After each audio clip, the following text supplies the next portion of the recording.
Trader Tip-Off Show, and welcome back. Players only, baby. That's right. We're in the house on TNT. Now, Anthony Davis, he may not be in New Orleans much longer. We're going to talk about that in a second. But James Harden, he definitely will be in the house in Houston. And can he get 40 again tonight? 40-piece. That's right. We got New Orleans and Houston next on TNT.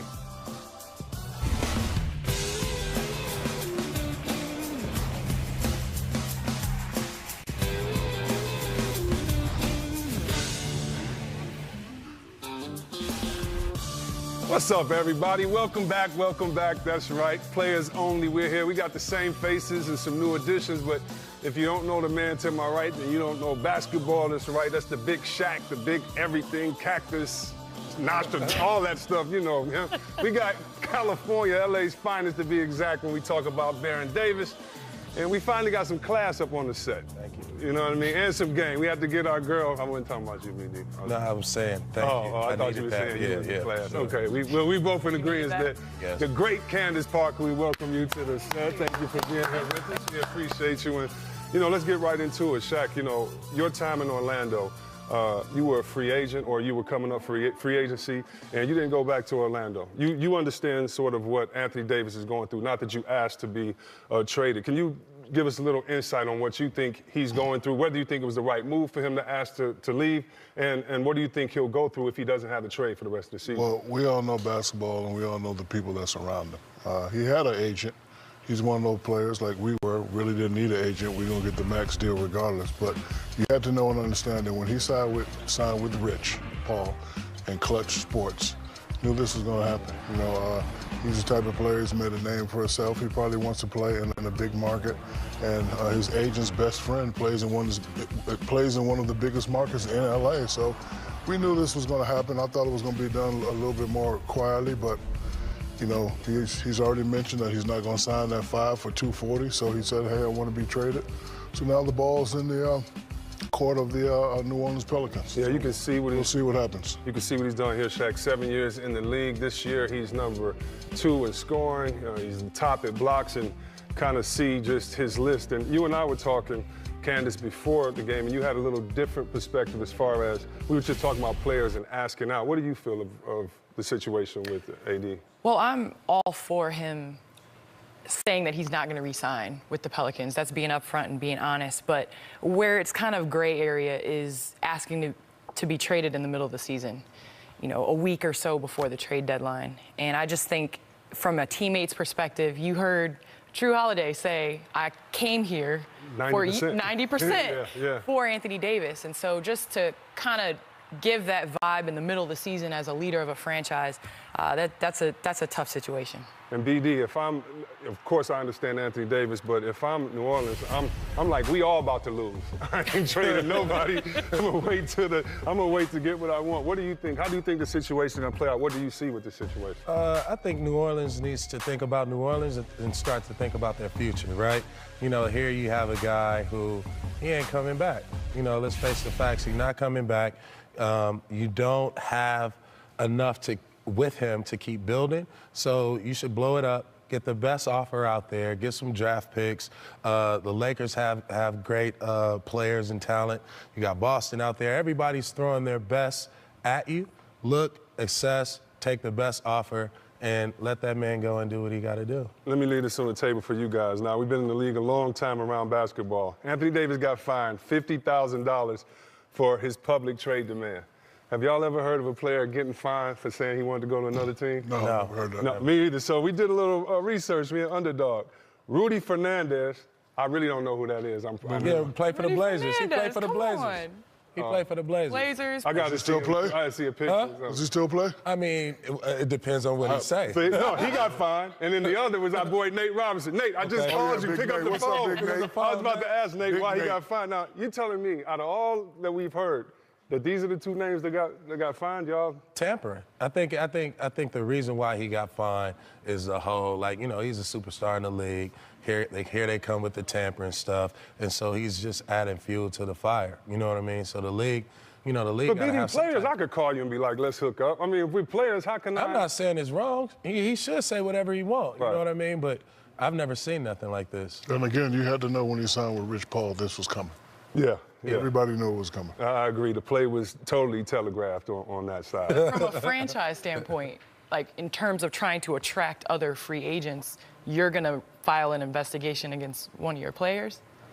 No, it sounds like New Orleans is not happy with the That's what I mean. Oh, the team finding. Well, the team has to launch an investigation. And then they lost an investigation. I mean, $50,000 ain't worth it. You know what I mean? They just they need to just go on and make some trades, get some real money. But I have a question. You know. I have a question. Yeah. 5-2-40. You can't get that nowhere else. Oof. Would you want to go and play somewhere else, or do you want to take that? See what? I stayed in Sacramento for much less. I definitely 5 for 240. But the thing is, too, Shaq, the basketball teams, the shoe companies are paying you more than ever now, and so it seems like a lot of players are using that to rely on the fact they can make that up. Forget making it up. I'm trying to make it when it comes. Yeah. And 240 in New Orleans is a lot different than 240 in LA, as we know very well. A whole lot different. 240 in LA is 120. So it's pretty much it might be less than that. But still, I'd rather have 120 and live in LA. Oh, you from LA. Oh, get out anyway. Oh, who's going to win the Super Bowl? Tell him. Who's going to win the Super Bowl? The Rams, dog. What you think? Oh, you're one of those. This guy, yeah. Are you on the? He's like a New Yorker. Son's favorite team. Are you on the? Oh, so now it's your son's favorite team. So you got to root for your son.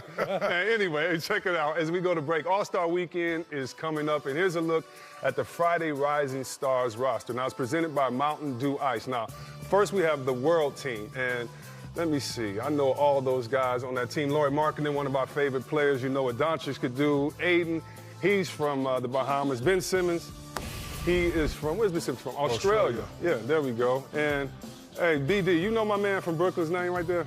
Yeah, his name is Rudolph Kukrutz. Yeah, I had to ask because I didn't know. It's Rodot.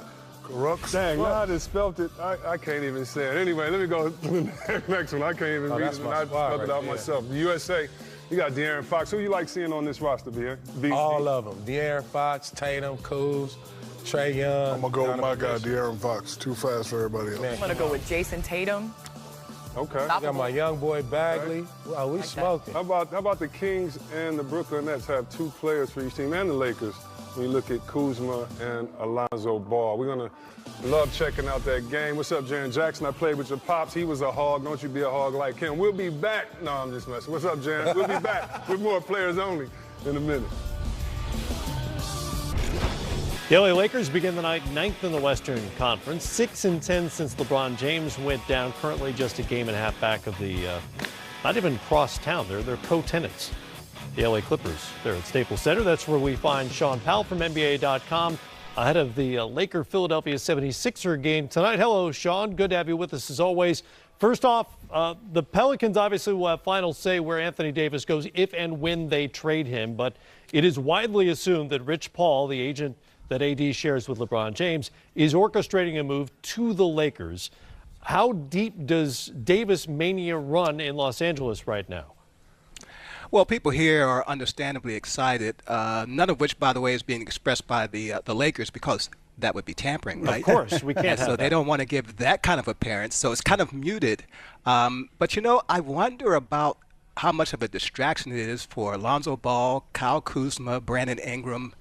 I mean, they don't know next week, are they going to be passing the ball to LeBron James or Etuan Moore? I mean, these are young players who figured that they'd be part of the Laker near future and maybe distant future because, you know, all along, you know, they were being groomed to support LeBron James.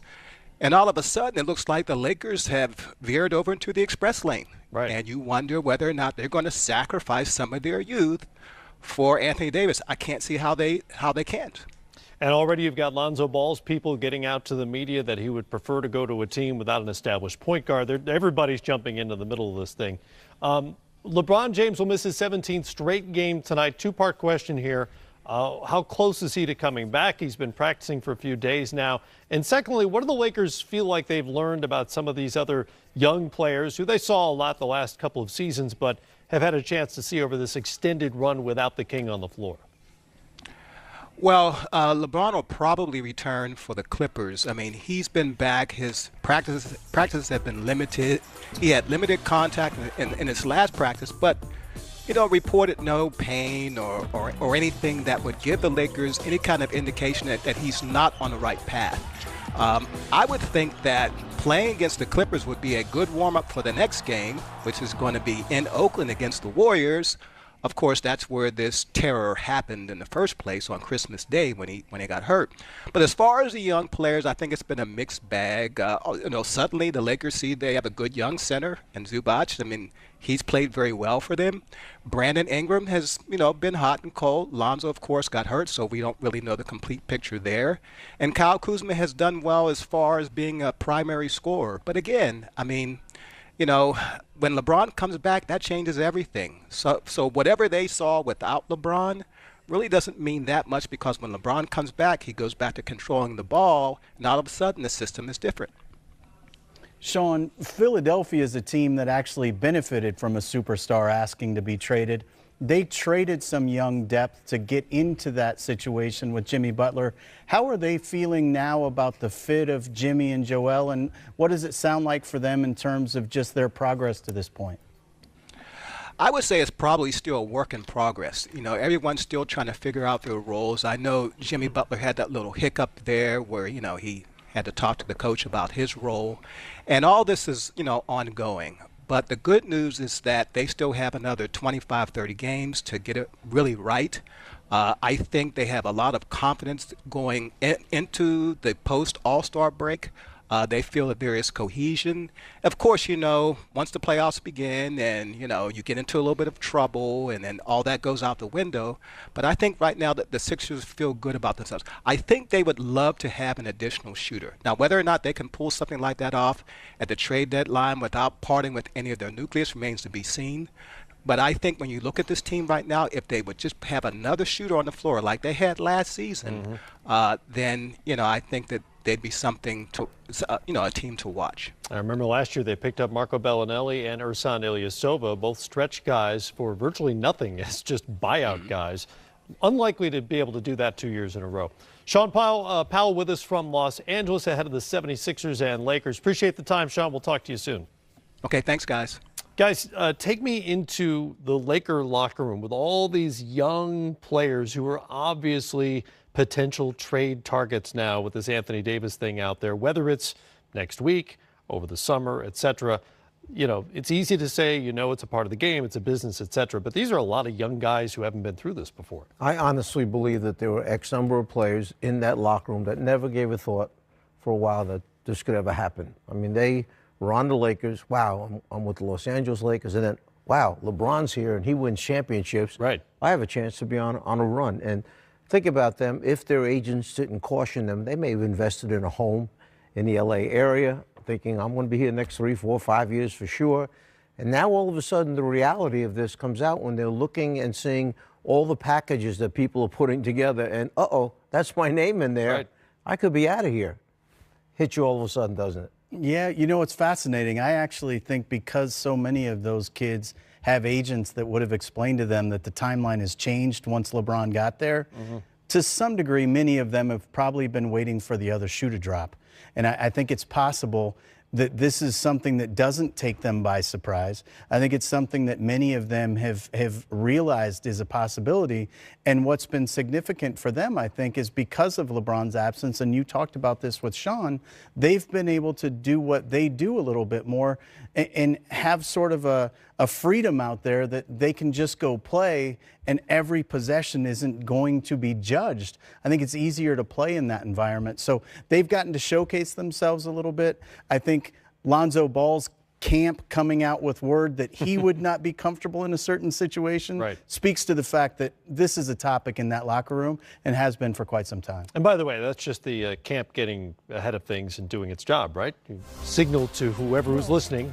Sure. Would like to go here, would not like to go there as in much. a matter of speaking. It may or may not actually work, but it's worth a shot. Drew Holiday and the Pelicans getting set to go against the Rockets in Houston at the top of the hour on TNT.